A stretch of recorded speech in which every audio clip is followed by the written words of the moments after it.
Қайырлы күн оқушылар. Бүгін сіздермен өтетін тәрбие сағатымыздың тақырыбы достықтың тұғыры бейбітшілікте деп аталады. Бүгін сабақтан сіздердің білетіндеріңіз бейбітшілік, бейбіт өмір деген сөздерінің мәні туралы. Сіздердің меңгеретіндеріңіз бейбітшілік ұғымы туралы ақын жазушыларымыздың қанатты сөздері мен өлеңдерін, бірлік тақырыбындағы мақал мәтелдерді білесіздер. Тәрбие сағатымыз 3 кезең бойынша өтеді. Бірінші кезең ой түрткі кезеңі, тірліктен де артық көрген бірлікті деп аталады. Бұл айдарда сіздер бірнеше ашық сұрақтарға жауап бересіздер. Екінші кезеңіміз ой қазына кезеңі деп аталады. Даналық ойдан дәнізде. Бұл кезеңде ақын жазушыларымыздың өлеңдерін, мақал мәтелдерді еске түсіретін боласыздар. Үшінші кезең ой таразы кезеңі. Ұрпақ бейбітшілікке үн қосады тақырыбында сіздердің шығармашылық жұмыстарыңызды көретін боламыз.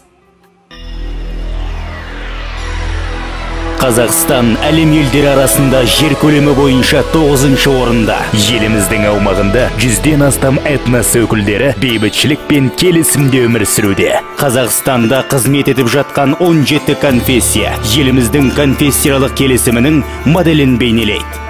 Қазақстан бір тұтас жер, бір тұтас халық, бір тұтас болашақ. Мен барша қазақстандықтарды ұлтаралық және конфессиялық келісімді одан әрі нығайтуға шақырамын. Олар біздің мәңгілік құндылықтарымыз.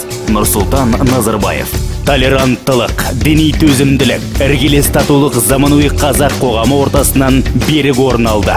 Бұл тәуелсіз Қазақстанның басты жетістігі. Қазақстан әлемде жер көлемі бойынша 9-шы орында тұр. Қазақстанда 100-ден астам әртүрлі ұлт өкілдері бар. Олар татулық пен бейбітшілікте өмір сүреді. Олардың 17-ден астам конфессиялары бар. Қазақстан бір тұтас ел, бір тұтас жер және бір тұтас болашақ. Қазақстан бейбітшілік пен келісімдіктің бесігі. Бейбітшілік. Бейбітшілік адамдар мен мемлекеттердің арасындағы достық қарым-қатынас. Соғысушы мемлекеттердің арасындағы қарулы қақтығыстарды тоқтатылуы. Бейбітшілік тыныш, қауіпсіздік, қорқынышсыздық өмір. Бейбітшілік дегеніміз қауіпсіздік, қорқынышсыз өмір, келісім татулық, яғни мемлекеттер арасындағы достық қарым-қатынасы. Бейбітшілік дегеніміз ол бақытты, соғыссыз тыныш өмір. Оның символы ақ көгершін. Ақ көгершін ол мемлекеттердің достығын білдіреді. Мысалы, бізде осындай мақалдар бар. Ынтымақ түбі игілік, тірлік түбі бірлік. Бірлігі күшті ел азбайды, пішуі кең көйлек тозбайды. Бесінші сұрақ. Ынтымақ, бейбітшілік туралы қандай мақал мәтелдер білесіз? Алтау ала болса, ауыздағы кетеді. Төртеу түгел болса, төбедегі кетеді. Ағайын тату болса, ат көп. Абысын тату болса, ас көп. Ынтымақ түбі игілік. Қабан қабылиса жырау, бақыт қайда барасың? Көршімен болған бірлігі, тағат, ғибадат тірлігі, ұйымшыл елге барамын деген екен. Бабаларымыздың мұндай жырлары талай санаға сәуле құйып, түсінген жанға үлкен үміт болатын сөзсіз. Иә оқушылар, адамдар арасында бірлік болса, ынтымақта, тату-тәтті өмір сүреді емес пе? Дана халқымыз татулық табылмас бақыт, жолдасы көптің олжасы көп деп тектен тек айтпаса керек. Хакім Абай атамыз татулықтан артық жолдас жоқ деген. Бейбітшілікте, есендікте өмір сүруге ұмтылу қазақ халқының қанына сіңген асыл қасиеттердің бірі екені сөзсіз. Әлихан Бөкейханов: қазақ баласы бірігіп тізе қосып іс қылса, халықтық мақсат сонда орындалады. Бостандыққа апаратын жалғыз жол ұлттық ынтымақ қана, деп ынтымақ бірлікке үндеген. Ал ынтымақ бірлікке апаратын жол халықтың өзара тату болуы. Бүгінгі еліміздегі бірлік пен бейбітшілік ол тек қана біздің ортақ еңбегіміздің нәтижесі ғана емес, ол келер ұрпаққа қала беретін тарихи шындық. Саусақ бірікпей, ине ілікпейді демекші, баршамыз бір шаңырақ иесіндей жұдырықтай жұмыла білсек, бейбітшілікті әлемге талай паш етеріміз белгілі. Қандай да қиын кездерде қыран тамырлы қазақ ешқашанда бөлінген емес. Бір-бірін арқа сүйгендіктен аман қалып, діні тілін сақтап қалған. Сондықтан қазақ қай тұста болмасын. Бірлік болмай тірлік болмас. Бірлік түбі береке. Алтау алла болса ауыздағы кетеді, төртеу түгел болса төбедегі келеді. Ел ішінде дау көбейсе, ел сыртында жау тұрар деп түйіндеп отырған. Данышпан Абай атамыз, бірінді қазақ, бірінді дос. Көрмесен істің бәрі бос деп, адамды, ұлттың қадірін, елінің қасиетін тануға үндеді. Себебі, бірлігі кеткен елден береке қашатынын түсінді. Бірлігі бар ел озады, бірлігі жоқ ел тозады. Бұл тарихи заңдылық, сондықтан қазақ елінің бірлігі мемлекетіміздің кілті. Елін жанын десетін ақтаңдарды жоқ, кейін ұрпағын бір жағадан бас, бір жеңнен қол шығаруға шақырып, тереңнен толғайды. Қазақта отаның бірдің тілегі бірдің жүрегі бір деген қанатты сөз бар. Жүзі басқа болса да жүрегі бір, тілі басқа болса да тілегі бір. Діни басқа болса да отаны бір қаншама ұлттар мен ұлыстарды біріктіріп, азаматтық бейбітшілік пен конфессияаралық келісімді сақтап, татулық пен сенімділікті серік етудің арқасында бүгінде мемлекетіміз өркендеп, ілгері қадам басып келеді.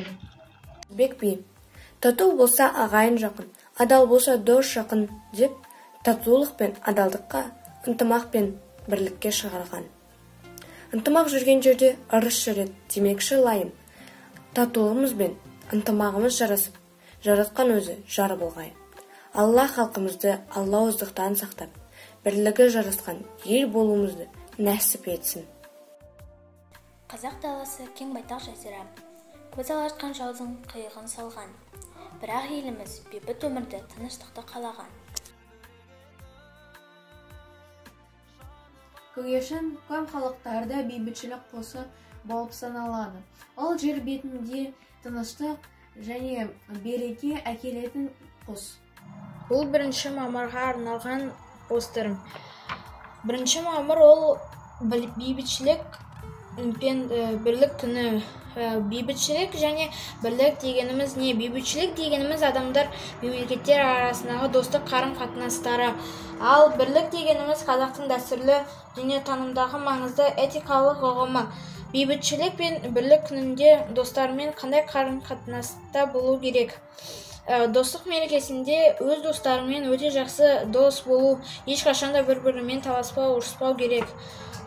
Келесі қасындағы досыңа жақсылық жасау, оның көңілі қалса, онда көңілін көтеру немесе бір жерлерге апару.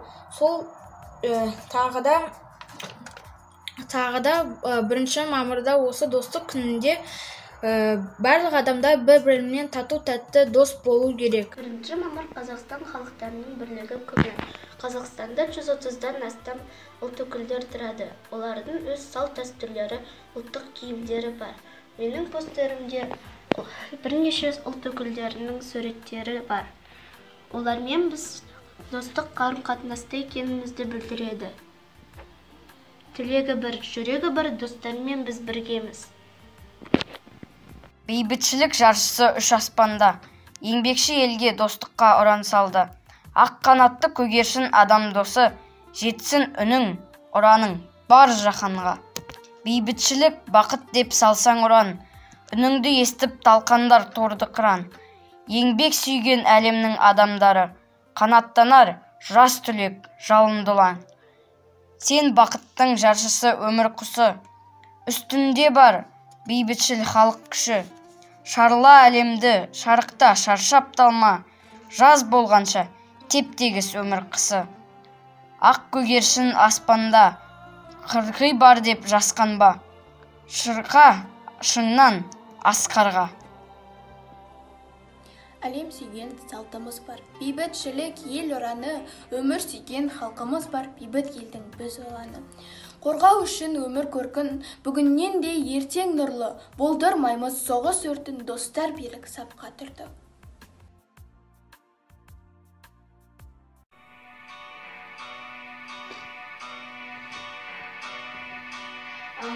Көгершін, көгершін, қолғанат құс сен едің. Бар кезіп қайт ел үшін, кеп дүниенің көлемін. Әділеттің қасы деп көз алмастан жолынан, бақыт болып қойшы деп ұшырамын қолымнан. Ел тілегін алып ұш, адамзаттың бағына. Қара бұлтты жарып ұш, мұхиттың арғы жағына. Қара бұлтты жарып ұш, мұхиттың арғы жағына. Бүгінгі тәрбие сағатынан алған әсерімді қысқаша ой толғау ретінде жеткізсем деймін. Менің ойымша, кез келген азамат үшін бейбітшілік сөзінің құны жоғары. Бейбітшілік деген адамзаттың өз елінде еркін өмір сүруі. Сіз де біз де бейбіт заманда өмір сүруге лайықтымыз. Әрбір азамат өзінің туған өлкесін, елін, жерін, салт-дәстүрін, тарихын құрметтеп, мақтан тұтуы керек. Таңымыздың тыныш батып, күніміздің тыныш атуын тілеймін. Оттан да ыстық отанымызды бағалап құрметтейік. Қазақстан халқының бірлігі күні мерекесі бүгінгі таңда бейбіт өмір мен ынтымақта тұрмыс кешіп отырған тұрғындар үшін ыстық ықылас пен достық ниеттің дәстүрі асыға күтер мейрамы. Бұл күн әрбір қазақстандық үшін отанға деген сүйіспеншілік пен патриоттық сезімнің, азаматтық борыш пен жалпы ұлттық келісімнің мерекесі. Келе жатқан мерекелеріңіз құтты болсын, тәуелсіздігіміздің тұғыры биік болғай.